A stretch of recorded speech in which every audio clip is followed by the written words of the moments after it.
Hey guys, Happy New Year to all of you. This being my first weekly Forex outlook, I wanted to dive straight into the analysis themselves. Hopefully the video will not be that long. And yeah, let's get to it. Now going on the Australian dollar against US dollar, we can see that the currency has already completed the move to the upside, of which looks pretty much impulsive with a count of 1, 2, 3, 4, 5 waves. So essentially what I'll be expecting right now is to see a 3-wave move to the downside, of which in my view I'll be expecting it to hit at least 50% or 61.8% of FIB levels to confirm the end of the move to the downside. Because now as I'm looking at this move, it can either be wave A or it can actually be wave 1, of which the correction to the downside, it can be wave 2, of which usually tend to go around 50 to 61.8, or it can also be wave B, of which also tend to retrace 50% to 61.8 of the previous move. Now in this move in itself, the correction move, let's go down to the 4 hours time frame. You can see that we are on what it looks like the last leg, and I have already counted these 5 wave moves to make wave 1, wave 2, wave 3, and now we're on wave 4. And the reason behind this is because looking at this move, it is more likely overlapping to one another, so that's why I'm assuming this to be a corrective move, and that puts me to wait on a 1 move which is to the downside to complete the 5th wave, of which will also be the wave C, ending the corrective move.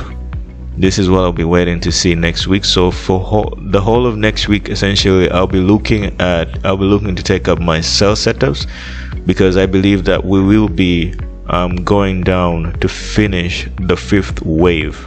Now if you guys have been trading for any time now, you know that the market at the end of the day chooses to do what it chooses to do, and we just have to be observant and just follow the clues that it's giving us.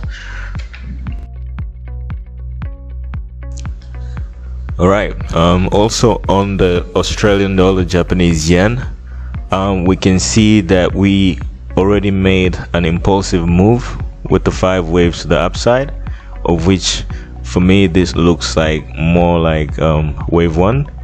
And then again here you can see a 3 wave to the downside, of which for me that also looks like a wave 2 correction. So that after seeing this impulsive move to the upside, only one thought came into my head, and it was to count this as a wave 3. Now understanding the rules of Elliott waves, not usually actually, wave 3 is not supposed to be the shortest. You know, it does not necessarily mean that it should be the longest at all times, but even when it's short, it's not the shortest between wave 1 and wave 5. So right now, looking at this wave 1, it looks really impulsive, really long. So that means that at the end of the day, the option that I have is to count this whole move as wave 1 extension. And then you have wave 3, so that means by any means possible, wave 5 should not be longer than wave 3. But now moving on to the analysis, after wave 3, it is known that we have wave 4. But now the nature of this wave 4, in terms of the counts of the waves inside, for me it looked like more like being a WXY rather than being an ABC. And the reason behind this is when you go down actually to the 4-hour time frame, what you're actually going to see is from this point you have an A, B, C, and then you have a B, and then you have this move to the downside. followed by again another clear 3-wave move to the upside. And then after that, this last wave right here is what made me choose to count this whole move as a WXY, because again, you're not seeing a clear 5 waves to the downside, but you're kind of like seeing an overlap of waves that makes it seems like an ABC. And then after that, now we're in this last, well, I will not call it last because it's not the last one, but this wave could have been wave 1, 2, 3, but now because of lack of momentum, especially after this wave, that's why for me I chose to look at this as being wave B. So this being a wave B, that is why at the end of the day my bias of this pair is more to the downside, to do the 5 waves and finishing the wave C of wave Y. So for me, a whole of next week again on this pair, I'll be looking to only short it, only to look for all those patterns that show continuation further to the downside, because I do believe that this one leg is not completed, and once this leg is completed, then I'll be looking to take my buy setups to complete that 5th wave to the upside.